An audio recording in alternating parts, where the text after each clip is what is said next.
What's up, guys? So on today's video, we're going to go over how to properly categorize your calls as well as stuff you can do to mitigate risk in the event if a client does come back and let's say they didn't sign up for this or anything like that.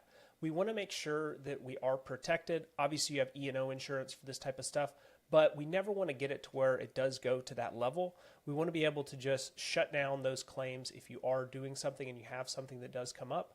We do want to make sure that we are covered in this. So recently I had a client, they had their policy for a good long while, and I got a call. They said they never did this. This was fraudulent.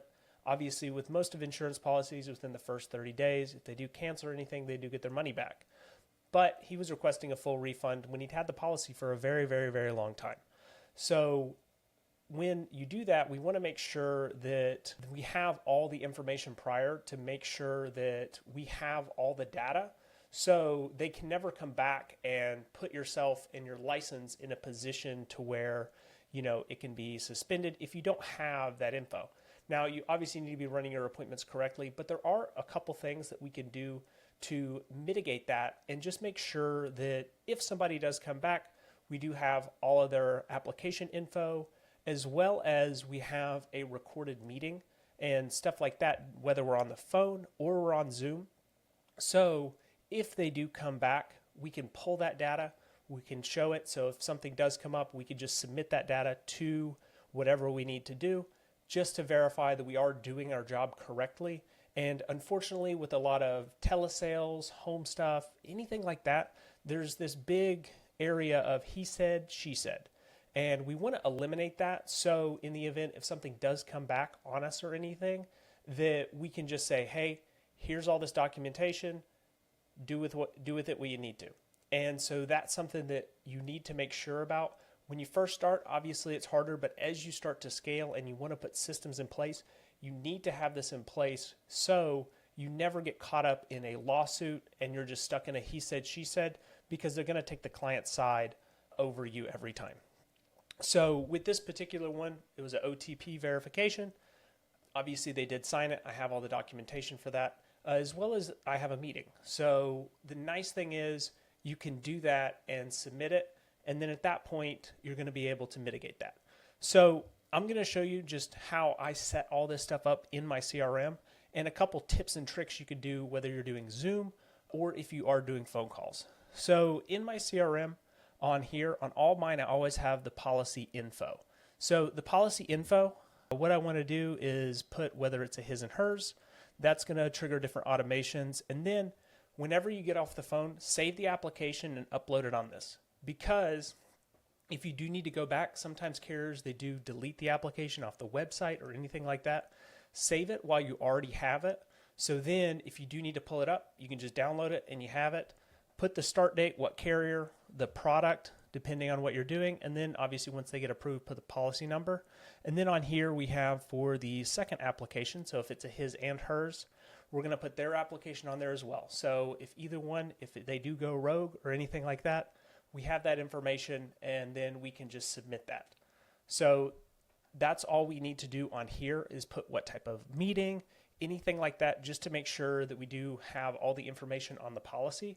So if your client calls you, even if they're trying to contest or if they just want to check up on you, you have all their info and you're not jumbling around trying to find a policy number. Now, the next part is going to be how we need to record our meetings. So whether you're doing phone or Zoom, you do need to make sure that you do record everything.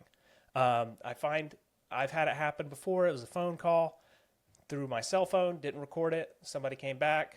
Obviously, I ended up on the right side of everything, but you want to just kind of have that data there. So in the event if something does happen, that you can just mitigate it. So the first one is if you're just running cell phone appointments. So if you're just running your phone, you want to use either a recording app or you can just run it on speakerphone. And I have what's just a task cam, it's just a little recorder. You can just record that call, and then based on what date it is, you're going to have that information. So if you do need to pull it back, you just throw it on a drive. There's audio files, and then you have that info. Any audio recorders, you're looking like $40. If you do want to do it externally, through your phone, or you can get an app on your phone. It really doesn't matter. It's just a way to categorize that in the event if it comes back.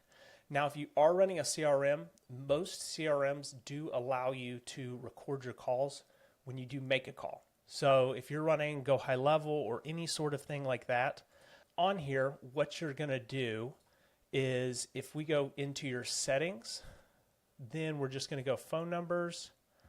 And on here, you're going to have your different numbers. So let me get that pulled up here. And so on here, if we're talking about my default number, you're going to edit configuration, and you're always going to want call recording on. For me, I put a period just so it doesn't say, this call is being recorded. I just put a period on there. So when I run that appointment, I let them know that it is being recorded. And so at that point, if I do ever need to come back, that call is recorded. And if they do come back or anything like that, I am covered.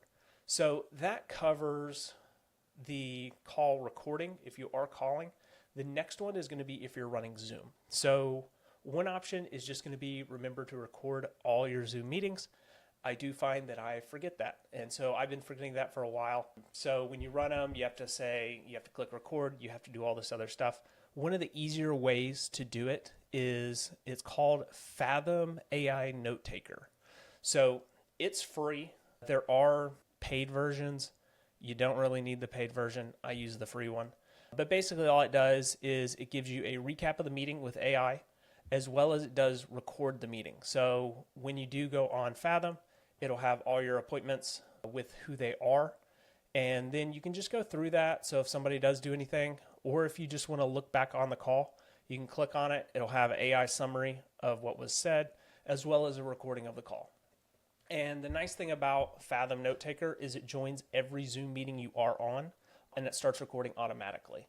So you don't have to remember to press record. You're never going to run into that scenario. All you have to do is go on here. It'll automatically start recording. And then at that point, you're going to have that put in Fathom.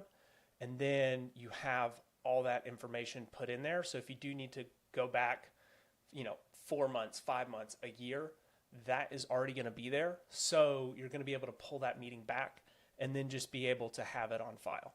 So that's really important when you are running this type of stuff, just to make sure that you do never get into sticky water when it comes to this stuff.